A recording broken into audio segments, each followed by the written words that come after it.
He raised his fist high. Despite the loss of blood, he wasn't done yet. I'm not gonna let them die. The other man raised his fist, ready to fight. The size of the other man was overwhelming, but that didn't stop him. I pray you have a swift death. It might have been the adrenaline or the will to fight, but the smaller man was not giving up. His fist lit on fire, and he was ready to strike.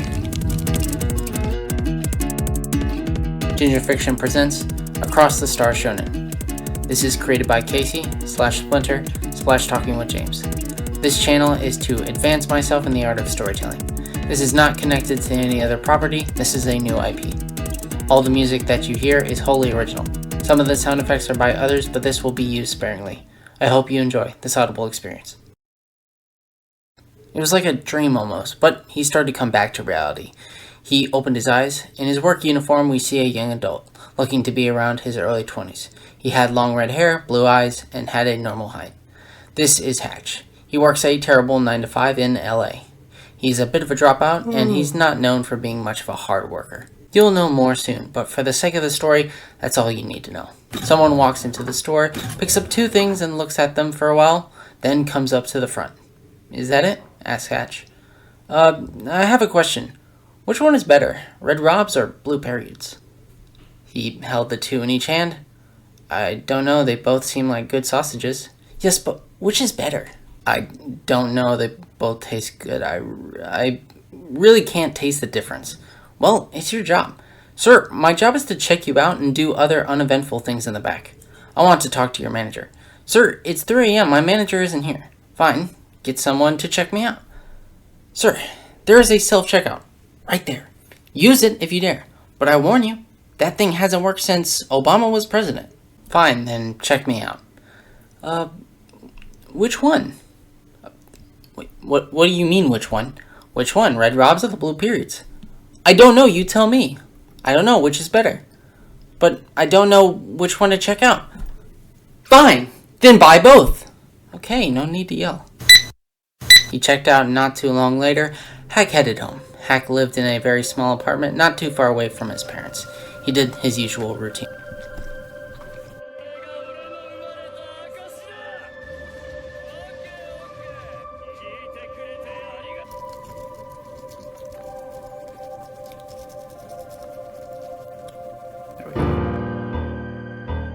After this, but before this, Hack went to bed and got a call. It was from an old friend checking up on him. Hack told him about the day he had, and his friend found it to be super funny. Hack finished his conversation and hung up. As usual, he got up and ready to go to work, but he had an hour to spare. Knowing that he had a camera, it gave Hack an idea. Hack set up the camera, got a spare mic, and recorded a reenactment of the day that he had recently. He finished just in time to make it to work. Once getting back from work, he edited it. It took him a while, since he hasn't edited in such a long time. He frequently had to look up guides just to get him through it. He finished it, and then posted it the following morning on UsTube. The video got no traction throughout the week, or through the month even. Another month goes by, and Hack is doing his best to hang in there. Hey, it's me, your son, again. Look, I'm sorry I haven't been returning your calls. Things have been, it's not accurate to say complicated, but I've just been on autopilot. Nothing stands out, and I don't know where I'm going with this. Just, call me back sometime this weekend. Another day, another shift. A lady walks in around looking for something. Then she spots Hack. Her face lit up. She rushed over to him. Are you Hatchy Man? What? You know from UsTube? Suddenly Hatch got a realization. Wait, you mean that comedy skit that I made? Oh wow, it is you! Can I get a picture? Sure. Hack stuck out his tongue and put out a metal sign on his right hand. The lady did the same thing and took the picture. You must get a lot of people that notice you. Actually, you're the first one. I don't even know how many views it has. I haven't checked in a long time. She took a minute to pause and look for a video, only to shock Hatch. Over 5 million. What? How? Your video has been clipped from other channels or other apps with shorter runtimes. The most recent one I saw had near twice as many views. Really? Hatch took a second to think. You think I can make something out of this? It's a bit of a risk, but at least you can try, but not your whole career yet. Hack thought about these words. Hack then explained the situation with his life. How he was tight on money, stressed, and sleep deprived. The words cut through the woman. It was visible coming from her face. Hack quickly detoured into a different line of thinking. But hey, I have plenty of ideas for skits, and I've done this job for a long time, so I have plenty of stories to tell. Well, that sounds great. I would love to see them. The lady made a bit more small talk, only to get a notification from her boyfriend and left. Hack thought of the interaction on his way home. He thought, could I really make something out of this? I never had so much attention on me. Could they really care about me? All of the words she said echoed through him. On his way home, he made it back to his chair and looked at his computer. It was like there was a sense of fear in his eyes, but also optimism. Once seeing all the views and the comments, he thought, maybe this is it. This is what I was made to do. My whole life has been nothing but a face in the crowd, a background character, a nobody. But this can change that. For once, maybe my life can have purpose again. And so, I carry on, but this time with purpose. So yeah, I've made a lot of progress. Yeah, don't worry. I still work there, just, part-time. Yeah, there's another site that brings me more money by people flat out giving me money.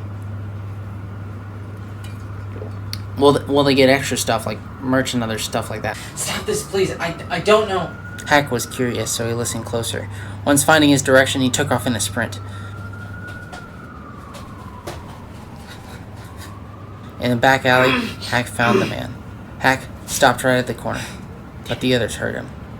Come on out, or we'll get you ourselves. Hack stepped out around the corner. While there was fear in his mind, his body was rock solid. Hack saw the other two men, dressed rather strangely. One man had white hair and a red jacket with black sleeves, and no shirt showing his abs. He also had a red visor covering his eyes. The other man was also absurd looking, with a black jacket and a helmet covering his whole face. Getting closer, it looked less like a long jacket and more like a suit and a cape. Okay, so I know this looks bad, but trust me, this is all one big misunderstanding, said the man in the red-black jacket. Oh, I don't care, Hack said with a smile. The man in the helmet then said, Don't be a hero.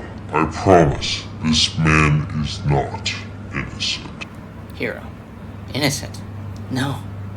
I just like beating up bullies. Hack missed this, the thrill, the action. The helmet man pulled out some kind of chain with blades on him. At the end of the chain split into three, with each a red blade. It moved in an obvious pattern. The two were talking, but they kept their voices down, and Hack couldn't hear them. Hack was moving almost like a dance, getting closer and closer. Then he heard from the man in the jacket, Hurt him! Don't kill him! The man being attacked tried to escape, only for the man in the jacket to catch him. Right as Hack closed in on the chains, took an unnatural turn, chaining back into one chain together, coming straight at his face. Hack tried to use his arms, but it changed directions again and came under his arms. Then it went up behind his hands, only to come back down again. Hack's face was struck by one hitting between his left eye and his nose, the second one hitting his nose, and the third one hitting right between his right eye and his nose. Blood came rushing out, making it hard to see. Then suddenly, it was like if 1,000 worlds were screaming, echoes of the past or future. Build the prison walls! It's all your walls! Everyone was so loud, and then silence. Hack stumbled back, not knowing what happened. Once he could try and see again, the three of them were gone.